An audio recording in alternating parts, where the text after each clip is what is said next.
All right, let's talk about AWS Glue. If you're a data engineer, you know the drill. Trying to build data pipelines that are fast, cheap, and actually reliable. Well, today we're going to break down exactly how you can nail all three.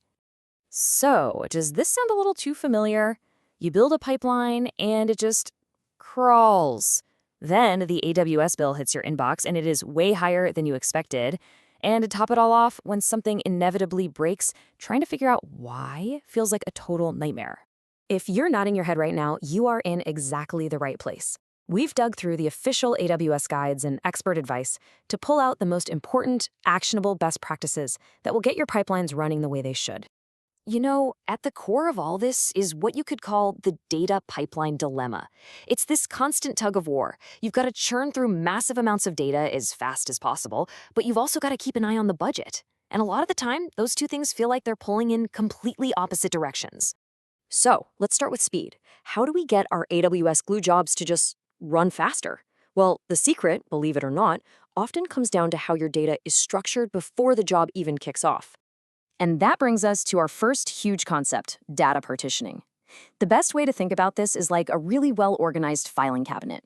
Instead of one giant messy drawer with everything thrown in, you have dedicated folders for everything. So when Glue needs to find something, it doesn't have to rummage through the entire cabinet, it just goes straight to the right folder. And that, right there, massively cuts down on the amount of data it has to scan.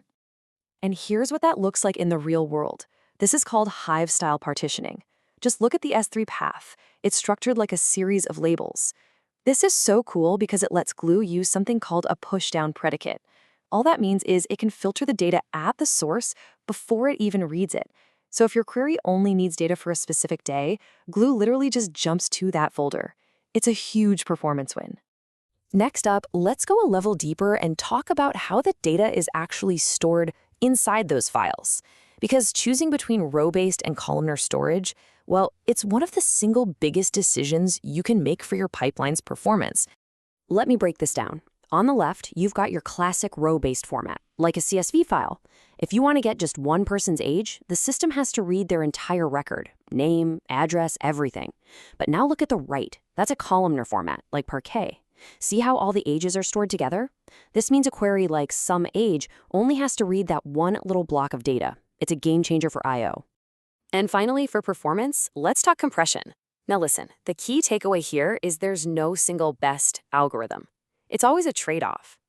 BZ2, for example, gives you incredible compression, but it's pretty slow.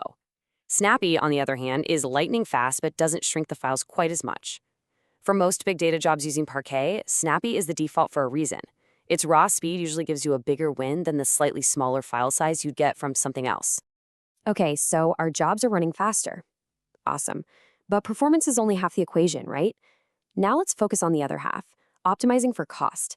Because a super fast pipeline is no good if it breaks the bank. So one of the first knobs you can turn is the worker type. A simple way to think about it is this. G1X is for scaling out. You add more of these workers to handle lots of tasks in parallel. G2X, on the other hand, is for scaling up. Use these beefier workers when a single task is really memory hungry, like a complex join or a big window function. But honestly, while choosing the right worker type is good to know, trying to manually calculate the perfect number of workers for every single job run, that's kind of old school. The real secret weapon, the modern approach, is Glue auto-scaling.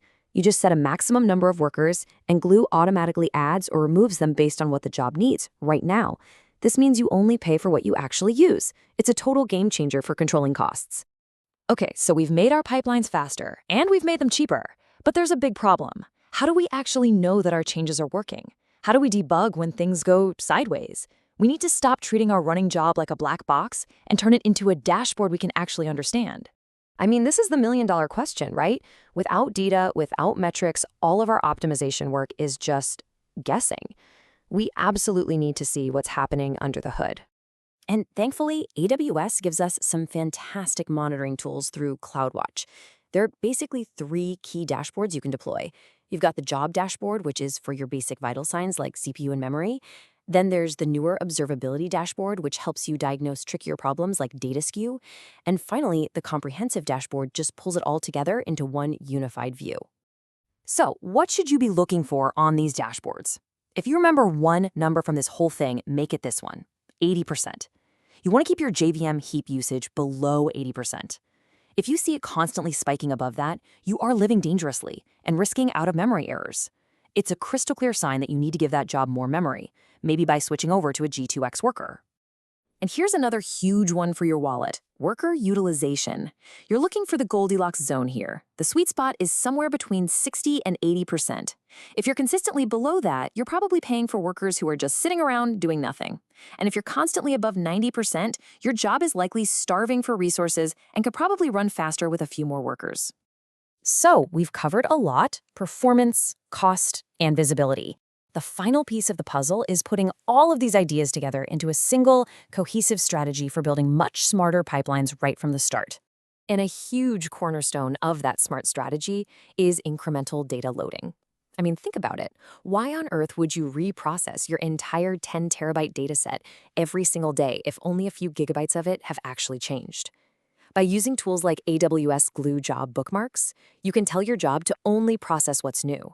And that makes everything else we talked about, performance, cost, all of it, even more effective.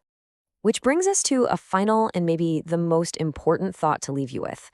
Applying all these practices will absolutely make your pipelines run better today, but data is never static, right? The real challenge isn't just about tuning your pipeline for today's workload. It's about building a system that's flexible and scalable enough to handle whatever tomorrow throws at it.